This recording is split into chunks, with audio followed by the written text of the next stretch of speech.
ত্রিপুরা রাজ্য উপজাতি গণমুক্তি পরিষদের ক্ষেত্রে আজ মহকুমা সম্মেলনের আয়োজন করা হয়। চতুর্থ মহকুমা কমিটি সম্মেলন আয়োজন করা হয় কর্পক মহকুমা বৈরাগী দোকান কমিউনিটি হলে। প্রত্যেক 3 বছর অন্তর অন্তর নতুন কমিটি গঠন করা হয়। আজ পুরনো কমিটি ভেঙে নতুন কমিটি গঠন করা হয় এবং এখানে মোট নতুন কমিটির সদস্য সংখ্যা 34 জন।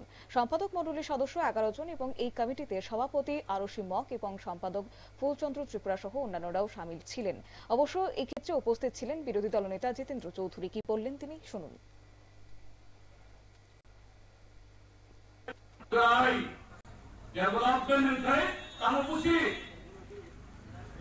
রাস্তা,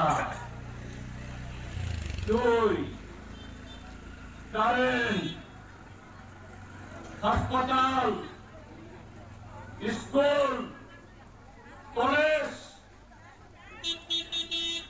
পুকুর চালানি ঘুষা, ক্ষেত চালানি ঘষা,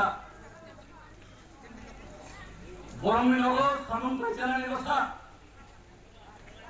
বরফ খুব করে ঘুষা, খুব করে সিমিটাইয়া বরমনি ঘুষাবো যদি মাস্টারি চাকরি মানো, কেরানি চাকরি মানো, পুলিশ চাকরি মানো, টিএসএম চাকরি মানো, কেবল কেবল ডাক্তার অঙ্গ, ইঞ্জিনিয়ার অঙ্গ।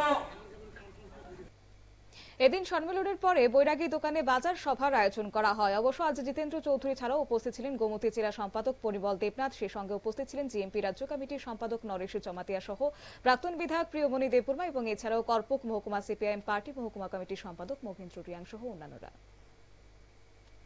নিয়ে নিচ্ছে ছোট্ট একটি বিজ্ঞাপন বিরতির সঙ্গে থাকুন।